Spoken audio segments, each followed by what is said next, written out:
Hello, I'm Jevin from the Career Center at UW-Madison's College of Agricultural and Life Sciences. Today, we're going to talk about the top do's and don'ts in writing your resume. And to do that, we're going to break it down into two parts. The first is your resume format, and the second is your resume content. Let's start with formatting. Now, it's really tempting to make your resume look really pretty and use a fancy template, but I want to encourage you to try to keep it as basic as possible. Let's think about the two things that are going to be reading your resume. The first is a human, and the second is a computer. In both situations, we want to think what's best for both of these when they're reading them.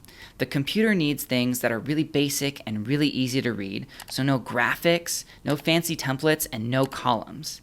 And the human likes things that are easy to skim, so making sure to include white space. It's really great to use an example, so you can take a look at our website at some resume examples that we have, and you pick one that you like, but make sure it's something that's really basic and simple without anything fancy like I just mentioned. Let's talk about some common mistakes in writing your resume.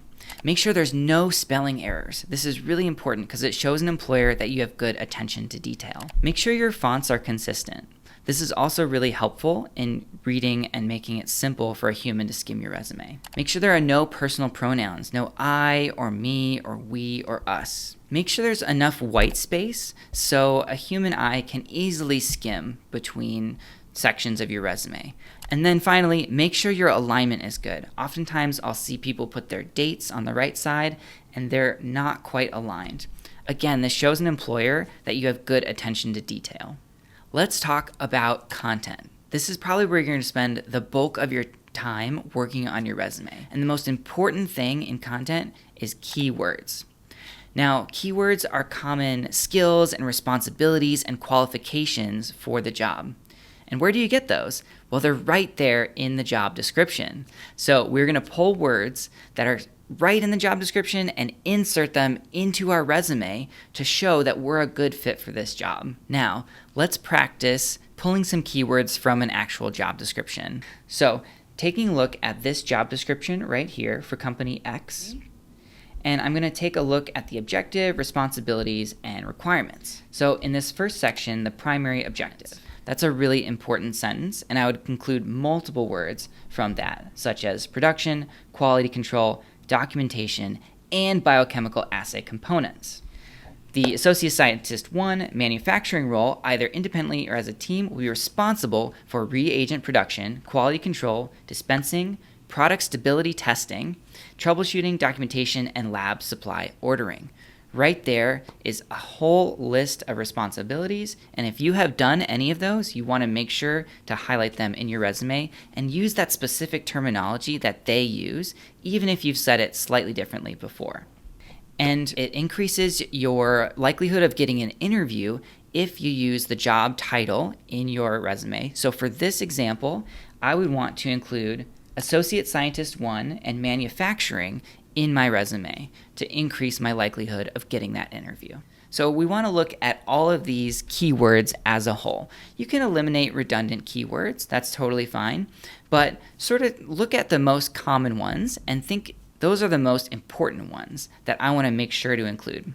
Now, AI is great at helping you with this, so if you want to go ahead and copy and paste this job description into your favorite AI tool, it's going to be really helpful for analyzing and pulling these out for you. This is especially helpful if you're doing a lot of job descriptions and resume writing at once. And I'm going to say, look at this job description and pull out relevant keywords to include on my resume.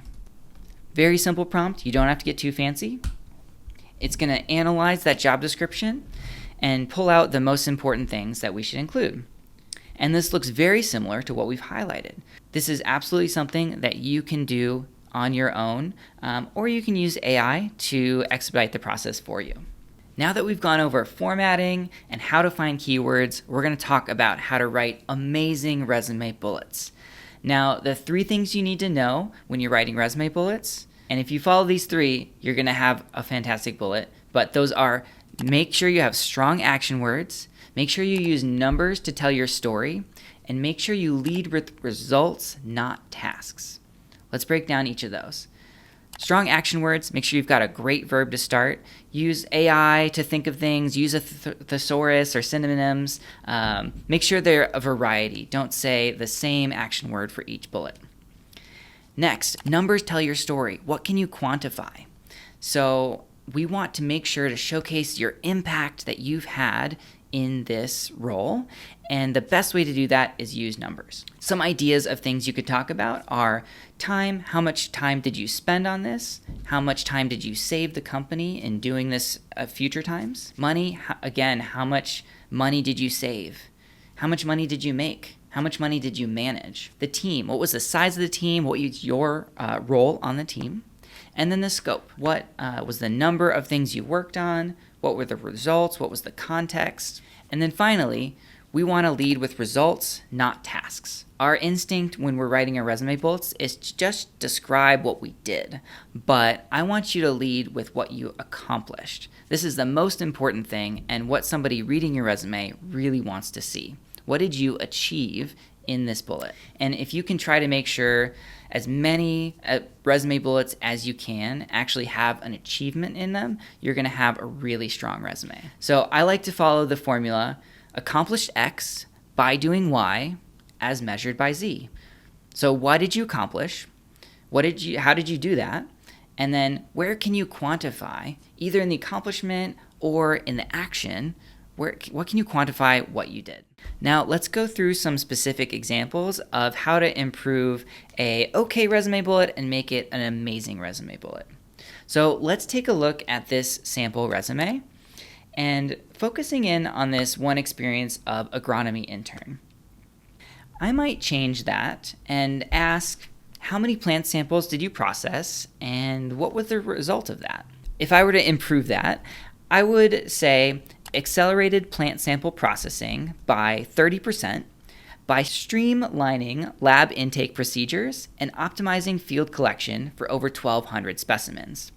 So our result is a 30% increase in sample processing, and our impact and quantification was 1,200 specimens.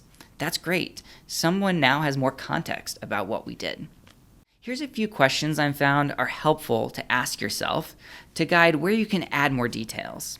What is the point of the text I'm writing? How does this relate to the job? What more details can I add, or how can I quantify what I did? Is this in plain language? Would somebody be able to understand it if they didn't have my background? What did I accomplish?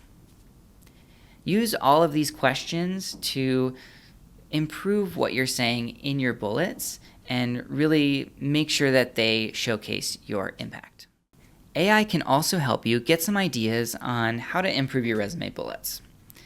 Now, a quick word of caution: be careful putting any personal information into AI, and make sure that you look very carefully at anything that it gives you back to make sure it's accurate. So let's continue on with the same resume that we're using. And my prompt for the AI is going to be, help me improve my resume bullets. Make sure to have strong action words, quantify, impact, and lead with results. And I'm going to take the next bullet from our resume that we're working with, and then the result it gives us is increased farmer participation in crop programs by 25% through clear communication and tailored outreach efforts. That gives a lot more detail and context. Give it a try yourself and get some ideas on how to improve your resume bullets. So today we talked about how to improve your resume. Really keep in mind your formatting and your content, and keep in mind how to write good resume bullets. Remember, you can find example resumes on our website to use as a guide, and please come see us. We'd love to talk to you about how to tailor your resume for a specific job description and make it look amazing.